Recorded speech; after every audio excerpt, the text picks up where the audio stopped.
Sindhi nationalist और TTP उनका nexus बन रहा है। कौमी परचम और झंडियां, बैजेस वगैरह फरोख्त करने वाले स्टॉल पर फायरिंग का वाकया पेश आया था और हमला करना चाहते हैं आप कराची में। बिलावल भुट्टो जरदारी ने कौम परस्तों को भारत का एजेंट करार देते हुए ये वाज़ेह तौर पर कहा कि कराची में होने वाली दहशतगर्दी में ये तमाम का तमाम गठजोड़ एक ही है। और हमला करना चाहते हैं आप कराची में। ये आखिर बात क्यों कही गई और इस सारे मामलात का हल आखिर कहां पर आया, और फिर बिलावल भुट्टो जरदारी को अगले दिन अपने बात की वजाहत क्यों करनी पड़ी, लेकिन उस वजाहत में भी उन्होंने एक बात छोड़ दी। आप क्या तमाम जो कौम परस्त कौमें हैं, क्या आप उनको कौम परस्त मुल्क के खिलाफ समझ? इस कहानी को समझने से पहले आपको जाना पड़ेगा थोड़ा सा पीछे। और हमला करना चाहते हैं आप कराची में। कौमी परचम और झंडियां, बैजेस वगैरह फरोख्त करने वाले स्टॉल पर फायरिंग का वाकया पेश आया ये था। बात है कोई 1 अगस्त से शुरू हुई और 1 अगस्त से कराची समेत पूरे सिंध के तमाम शहरी इलाकों में जहां जहां पर भी पाकिस्तान के परचम के स्टॉल्स लगाए गए, वहां पर खतरे की घंटियां बजना शुरू हुई। कुछ जगहों पर आकर वहां पर बाकायदा मना किया गया कि आप यहां पर स्टॉल ना लगाइए, जिसकी हमने आपको एक वीडियो भी कही थी। मगर उससे भी खतरनाक एक वाकया पेश आता है डिफेंस फेज 2 के अंदर। कराची का पोश तरीन इलाका डिफेंस फेज 2, जहां पर अमन नाम का एक शख्स अपने बीवी और बच्चों के साथ पाकिस्तान के परचम फरोख्त कर रहा था। कुछ नामालूम अफराद आते हैं और उस गरीब आदमी को जो कि पाकिस्तान का परचम फरोख्त कर रहा था उसे निशाना बनाते हैं और वो शख्स वहीं पर शहीद हो जाता है। 2026 को तकरीबन 11:30 बजे रात को फेज़ 2 सनसेट बुलेवार्ड पे शेल पंप के साथ कौमी परचम और झंडियां, बैजेस वगैरह फरोख्त करने वाले स्टॉल पर फायरिंग का वाकया पेश आया था। फायरिंग के नतीजे में स्टॉल पर मौजूद अमान वलद जावेद, जिसकी उम्र 35 साल थी, इसको शदीद ज़ख्मी कर दिया गया था फायरिंग करके। इस कहानी का ताल्लुक आखिर कहां पर आकर रुकता है बिलावल भुट्टो की उस बात से, जरा सा इस बात को मैं आपको बताऊंगा कि आखिर मामला किस हद तक पाकिस्तान के लिए और पाकिस्तान के इदारों के लिए तशवीश का बाइस बन गया। मगर इस पूरी कहानी को समझने से पहले आपको जरूरी है कि चैनल को सब्सक्राइब जरूर कीजिएगा। डरिएगा नहीं, झिझकिएगा नहीं, कोई लापता नहीं करेगा।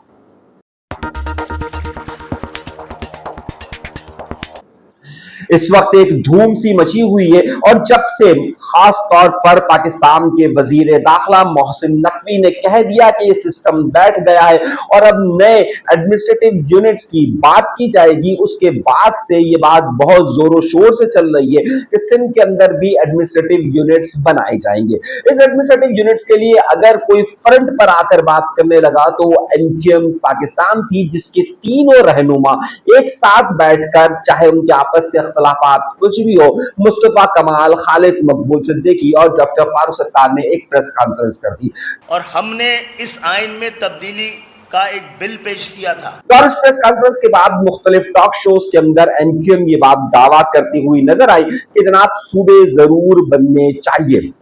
चाहे वो सिंध ही क्यों ना हो। लेकिन इस सारी सूरत हाल में एक नया मसला भी सामने आया, और नया मसला नहीं बल्कि हमेशा से चलता हुआ कि सिंधी कौम परस्तों की जानिब से इसकी सख्त अल्फाज में न सिर्फ मजम्मत की गई बल्कि इसके खिलाफ ये तक कहा गया कि मरसू मरसू सिमना डेसू, यानी मार धाड़ और इन तमाम बातें की शामिल की गई। हमारा बाप हो, आपका बाप हो या उसका बाप हो, कोई भी सिंध की तकसीम नहीं कर सकता। लेकिन यहाँ पर दो बड़ी अहम चीजें, एक वो लोग हैं कि जो सिंध की तकसीम के मुखालिफ हैं, यानी कि वो नेशनलिस्ट लोग या वो पाकिस्तान पीपल्स पार्टी है कि जो ये कहती है कि जनाब हम इसी निजाम के अंदर रहते हुए इसकी मुखालफत कर रहे हैं। एक वो लोग हैं कि जो कि सिंधु देश की हिमायत करते हैं और पाकिस्तान से सिंध को अलग करने की बात करते हैं। उनमें से कुछ ग्रुप ऐसे हैं कि जो हथियारबंद है और जिनके मुतालिक ये कहा जाता है कि ये ऑपरेशन ऑपरेट बाहर से करते हैं। उन्हीं में से कुछ लोगों को गिरफ्तार किया गया 18 अगस्त। मुनज़्ज़म गिरोह का जो है वो सुराग लगाया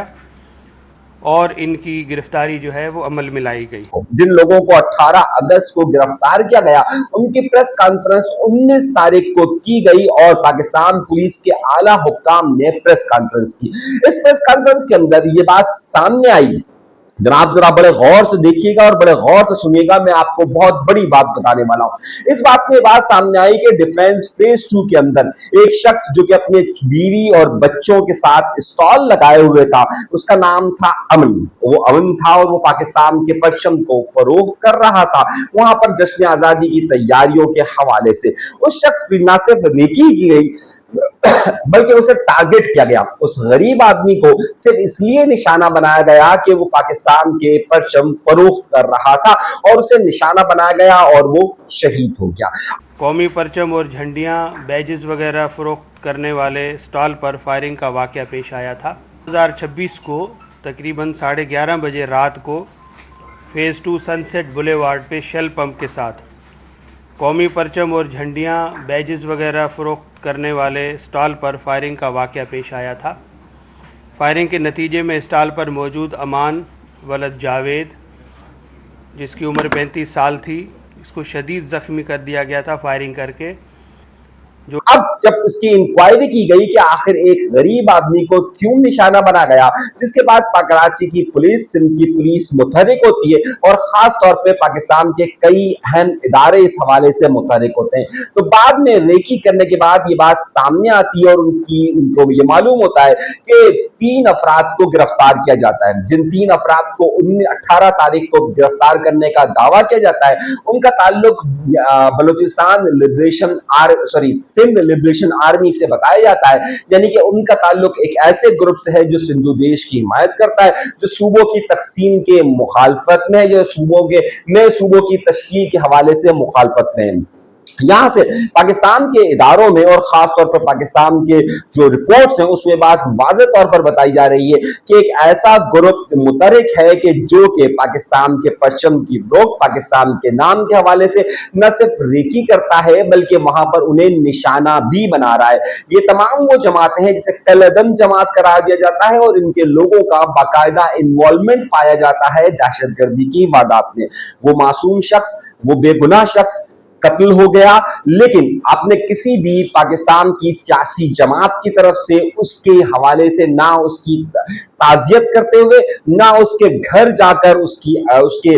जो वर्सा हैं, जो उसकी बीवी और बच्चों के सामने जिससे कत्ल किया गया है, उसे कोई भी सपोर्ट करता हुआ नजर नहीं आ रहा। यानी एक तरफ जो लोग पाकिस्तान की हिमायत या पाकिस्तान के लिए परचम फरोख्त कर रहे थे, पाकिस्तान से आजादी की तैयारियां करवा रहे थे, उनको वहां पर शहीद किया जाता है। लेकिन उन शहीद के यहाँ पर आपने पाकिस्तान की किसी भी सियासी जमात को नहीं देखा होगा और ना ही रियासत पाकिस्तान उनकी माली मदद के लिए सामने आती है। मगर दूसरी तरफ वो ग्रुप जो कि बहुत ही मुतहरिक ग्रुप है, पाकिस्तान में और खास तौर पर इदारों के अंदर ये बात बहुत ही ज्यादा शिद्दत के साथ सामने आ रही है और उन्हें ऐसे शवाहिद मिल रहे हैं कि जो लोग भी दर हकीकत इस वक्त कौम परस्ती की तहरीक चला रहे हैं, उनका ताल्लुक कहीं ना कहीं बैरून मुल्क जुड़े हुए हैं और वो मुख्तलिफ दहशत गर्दी की वारदातों के अंदर मुलव्वस है। और ये बात कोई और नहीं कह रहा बल्कि सिंध की पुलिस कह रही है, जिसकी हुकूमत पाकिस्तान पीपल्स पार्टी की है। इसी वजह से बिलावल भुट्टो जरदारी ने जो लफ्ज इस्तेमाल किया वो उनसे गलती नहीं कही जा सकती,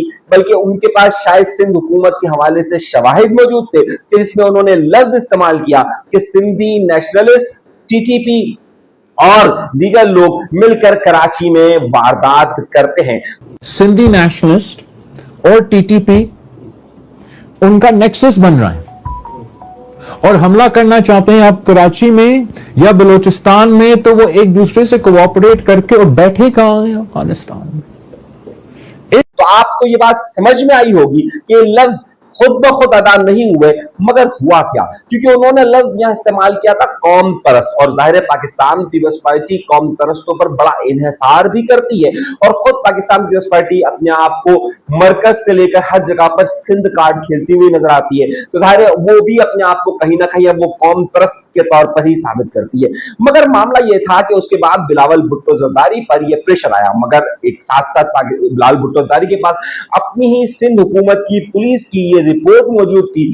کہ جو کچھ بھی کراچی کے اندر وارداتیں ہوئی یا جو بھی کراچی کے اندر 1 اگست سے لے کر 14 اگست تک جو اس طرح کی کارروائیاں ہوئی اس کے اندر کہیں نہ کہیں وہی سندھی نیشنلسٹ یا پھر سندھی قوم کی پرستی کے نام پر اس طرح کی گروپس موجود تھے کہ جو اس میں تھے. تو بلاول بھٹو زرداری یہ بات لفظ وہاں استعمال جان بوجھ کر انہوں نے کیا, مگر ظاہر ہے ان کے اوپر پریشر تھا, اور پریشر کے بعد جو انہوں نے وضاحتی بیان دیا وہ بھی بڑا اہم ہے, ذرا سنیے گا. خلاف کام کر رہی ہیں تو آپ کیا تمام جو قوم پرست قومی ہیں کیا آپ ان کو قوم پرست ملک کے خلاف سمجھ رہے ہیں؟ میں سمجھتا کہ مجھ سے شاید لفظوں کا غلط چناؤ ہوا تھا. میرا مطلب یہ تھا کہ جو علیحدگی پرست ہوتے ہیں اور وہ بھی وہ ان سے واضح طور پر یہ پوچھا گیا تھا کہ آپ نے سندھی قوم پرستی کے حوالے سے سوال کیا, آپ نے جواب دیا ہے, اس پر آپ کیا کہیں گے؟ انہوں نے کہا ان سے کچھ لفظ بے خیالی میں ادا ہو گئے, یعنی کہ لیکن وہ آپ نے ایک شعر سنا ہے نا کہ بے خیالی میں کمالات بہت ہوتے ہیں, تو یہ جو بے خیالی میں کمالات نہیں تھے, در حقیقت اس کی بہت واضح مثال تھی کہ جو رپورٹس ان کے پاس موجود ہے اس کے مطابق وہ اس وقت یہ بیان نہیں دے سکتے تھے کہ جناب اس میں قوم پرست انوالو نہیں ہے یا قوم پرست کے کچھ فیکٹرز انوالو نہیں ہیں, یہ بات نہیں کہہ سکتے تھے. تو در حقیقت بلاول بھٹو زرداری یہاں آ کر اپنی اس بات سے بیک ہوتے ہیں یا اپنی بات سے پیچھے ہٹتے ہیں, مگر جو بڑے ٹھوس شواہد موجود ہیں کہ جو کچھ بھی 1 اگست سے 14 اگست تک مختلف سندھ کے شہری علاقوں کے اندر یا کہیں پر بھی اس طرح کی کارروائیاں ہوئی ہیں اس کے اندر کہیں نہ کہیں وہ فیکٹر موجود ہے کہ جسے سندھ قوم پرستی کا فیکٹر کہا جاتا ہے. دیکھیے دو باتوں کا علیحدہ علیحدہ رکھیے. صوبے کے حوالے سے جو سندھ صوبے میں مزید صوبے بننے کی تشکیل کے حوالے سے جو لوگ مخالفت کر رہے ہیں وہ اپنا ایک جمہوری کردار ادا کر رہے ہیں, بالکل کر رہے ہیں, لیکن اسی کی آڑ میں ایک ایسا گروپ بھی متحرک نظر آتا ہے کہ جو کہ دہشت گردی کی کارروائیوں میں انوالو ہے, اور اسی وجہ سے بلاول بھٹو زرداری نے اپنی ہی حکومت کی دی ہوئی رپورٹ کو ہی اسی طریقے سے پیش کیا. اب ظاہر ہے ان کی اس کی مخالفت کا سامنا کرنا پڑا, جس کے بعد انہوں نے اپنے الفاظ سے بیک کیا اور یہ صورتحال سامنے آئی ہے. تو در حقیقت